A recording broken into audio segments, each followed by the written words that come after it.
Welcome to the Hemp Del Soul podcast. All health, no high. Here's your host, Mary Lisa Lawless.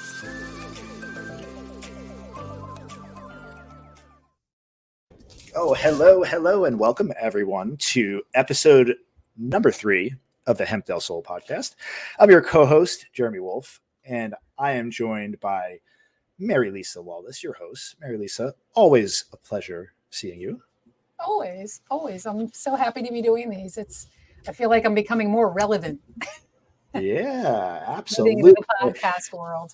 And I always love hearing the intro that you picked out for the podcast. I feel like I'm in nature, in the jungle. It was so perfectly picked for what we're doing here. So today we're going to talk about a topic that's near and dear to my heart, as it is with many other folks, and it's our pets, right? I know you offer, obviously, through your CBD products, you offer that for human consumption, but you also offer that for pet consumption. So interested to learn about this. The first thing that goes off in my head, like I don't mind taking CBD myself because I'll try anything out. But then I think of my doggy and we love our animals so much. I'm like, wait, is this really safe for my pet? Like, is it okay to give my pet CBD? So can you talk about the efficacy, of this in terms of animal consumption? Absolutely.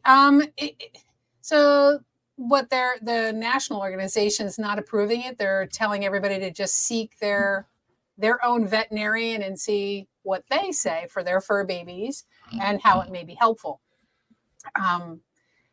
It was my dog who I gave it to first back in 2018. Because what I had read at that point, it was like at its worst, it does no harm. Okay. And that was important to me. So my dog, she was old. She just sort of laid around, was like, yeah, no, okay, I don't feel like doing anything. Just leave me alone. And my sister, who had researched all these companies, came home with this particular brand and said, try this and let's see what happens. So after a few days of just putting this, what is called a tincture, which is this stuff I'm holding up, this little bottle of bacon flavored tincture. Bacon flavored tincture. Love it. So at the time they just had unflavored, and unflavored is simply CBD and coconut oil. There's nothing else added to it. And I gave it to her, and after about 3 days of putting it on her food, all of a sudden she had like all this energy. She was like wiggly, and if she could have, she would have grabbed the leash herself and said, let's go for a walk. But she had energy, and I took her for a walk, and for the rest of her life, she had another year with us. And she was like living life and loving it. It was such an amazing thing. After just a couple of days, I was like, okay. And at that point, veterinarians, very few had heard of it. Very few had been interested. So I looked at some studies that were coming out. Cornell University had one that came out in like 2017. And they actually had an 80% positive rate with pain for dogs in the study that they did. So I was like, yeah, that's it. She's got arthritis. She's old. So 80% is like really high statistic. I don't remember the size of the study, whether it was a small study, a large study, but it was Cornell University. I mean, they've got a name. So I just started moving forward from there. And then it went on to the people and everything else. Since then, the company that I use for my pet products, it's the same as people products. They really are the same. The challenges or the differences is that people have peppermint and watermelon flavored, and I have bacon, tuna, chicken. So just right off the heels of some technical difficulties, we are back. So I was asking about dosages, right? So you were saying that there's really no distinction between the actual product in terms of human and animal consumption other than typically the flavoring. But in terms of dosages, I would imagine that it's based upon body weight. It is with the animals. What they suggest is like some of the studies I've read have been 2 milligrams per kilogram of weight. Okay. So a kilogram is 2.2 pounds. So realistically, I just tell people, and there are dosages on the packaging, suggested dosaging for your size pet. And you just play around with it. Because again, like people, even your pets, they respond differently. And like any supplement, it's not 100% for all pets. It's used for the same things for pets as it is for people.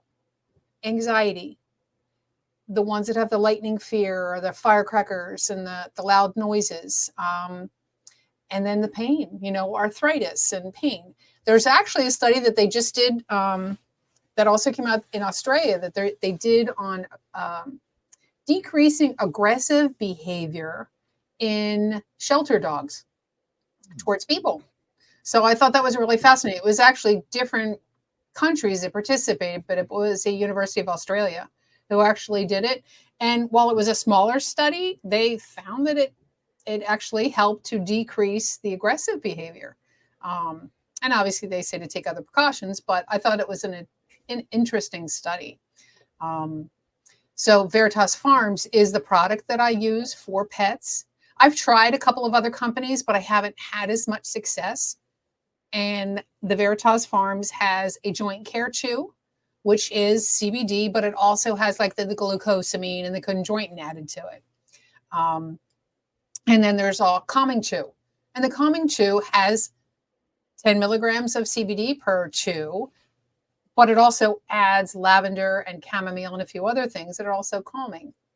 So there are different products. I haven't actually tried any of the chews myself, but I assume people could eat those. People prefer gummies if they're going to eat something or a capsule. So with the dogs, it was great. Colorado State even did a study in 2019 they did 2 different studies. One was for seizures. And what I found fascinating is that they actually had an 89% decrease in seizures with these dogs by giving them CBD. I've heard that CBD is also a powerful tool to use with humans that have epilepsy. Absolutely. Yeah. Right? I mean, think of Charlotte's Web. That's where it started. That, 20 years ago, probably it is now, Charlotte's Web, that Charlotte was having seizures and the medications just weren't working. And the family came up with this CBD, basically, is what it is. And that's what helped control her seizures. So, and that's the first CBD company that came around. It still exists too. They branched out and they're still the same, but yeah. But that's where it started. So yes, and I actually have one of my customers he's got a Rottweiler, and she has grand mal seizures. She actually takes the human form, which is, again, it's unflavored CBD, but because she's such a big dog, to not give her so much coconut oil, they buy the 2,000 milligram tincture, the strongest tincture that I carry. So it's 2,000 milligrams in a 30 milliliter bottle. And they use that to control her seizures. So you play around with it with whatever the dosage is. At the end of the day, you have to check with your veterinarian to see if they approve, disapprove, work for it. So they, and then the Cornell did another study on decreasing stress. So they did the first one in 2016-17 on decreasing pain. Then they did another one about stress and anxiety. And again, they found an 83% decrease in the anxious behavior. I try to explain to people that want to come in just like on July 4th to get chews. It's not a drug. It doesn't work like that. You need to give it to them regularly on for a couple of days. And then during those events, increase the dosage. The number one side effect is that they might be sleepy. And that's not necessarily a bad side effect when there's fireworks or, lightning storms. I have a dog who's terrified with lightning, so I give her CBD on a regular basis, but then I increase it when I know there's a storm. So how long, if you start administering CBDs to your pet, how long from your experience does it typically take before you start seeing results? Are the effects 3 days. almost immediate? Oh, so it's like 3 days of 3 days. Okay. It depends on the animal. If you hit that sweet spot and you've gotten the right dose right out the bat, right out the gate, right off the bat, out the box, trying to think of the right words. It's amazing. But most of the time, after 3 days, you'll see whether it's working, not working, whether it's giving you enough, and whether you need to increase it or decrease it. If it's making them lethargic and it's like, yeah, no, this is not, it's decreased their anxiety, but now they don't feel like doing anything. So, to cut the dosage. But if it still is just taking the edge off, but it's not really addressing the issue completely, increase the dosage. It's super, super easy. Play around with it with your animal. I've given it to cats. I had a cat, and so tuna flavored worked for her. And actually, my dogs prefer the tuna flavor. Tuna flavored CBD oil. I know. And the company doesn't even carry it anymore. I just not going to be trying that myself. I'm not going to be trying that myself. No, thank you. Tuna flavor. I'll try the bacon flavored one, but not tuna flavored. Yeah. I don't know about that. So question for you that I think I know the answer to already, but I feel compelled to ask it. If you have your pet that's on other medications, is it okay to give them CBD, or is that something you'd want to consult your vet with? Well, always consult your vet first. However, anything that I've read, there isn't any contraindication. Okay.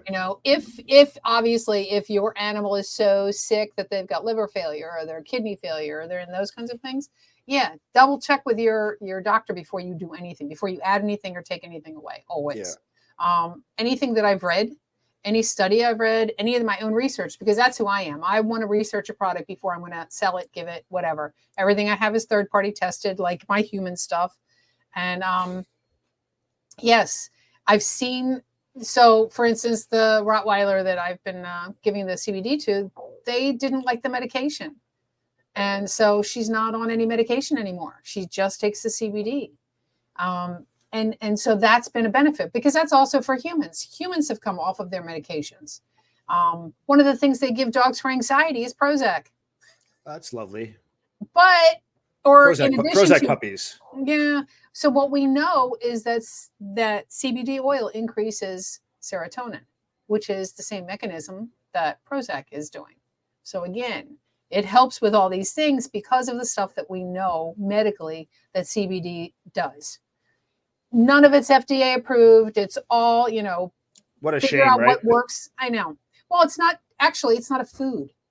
They don't consider it a food product. It's a supplement. So it doesn't really need FDA approval. Well, not just the FDA approval. I'm talking about just the way cannabis ultimately and hemp and everything is treated in our society post 60s. It's taken so long. I mean, I haven't done a lot of research on this, but I got to imagine that CBD in and of itself is as benign as it comes in terms of whether it can harm a human. Like, I don't think there's been any documented cases of actual cannabis, like THC, that has there is just, there is not. You might have a tough experience with it, but it doesn't even exist. So nobody has ever died from cannabis, whether it's marijuana or hemp. No one has ever died. And to the best of my knowledge, no animal has ever died. All it has done, like I said, the number one side effect that I've seen is it slows you down a little. And that's often a good thing. It's what we want. We want our animals to calm down. We want them to not be aggressive. We want them to not fight with each other. The cats, how they go with these little cat, arguing back and forth. And I have several of my friends who I give the tuna tincture to, and their cats like are chill now.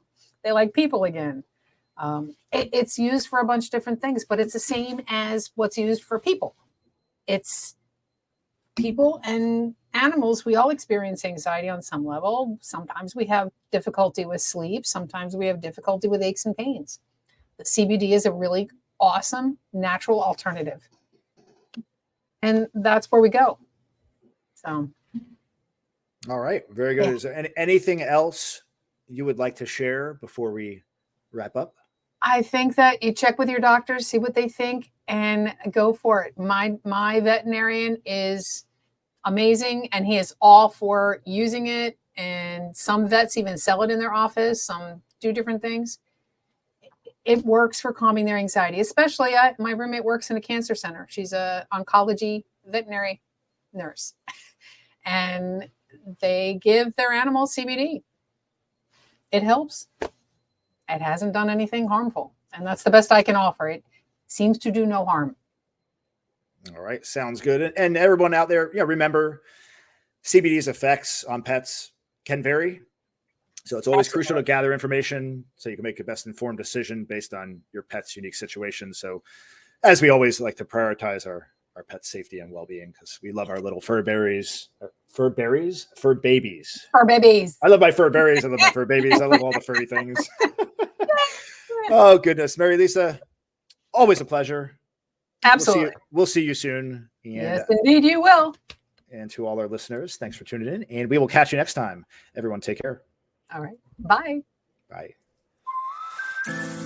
Thank you for listening to the Hemp Del Soul podcast. Explore our wide range of organic products at hempdelsoul.com. That's HEMPDELSOUL.com or contact 954-854-1039.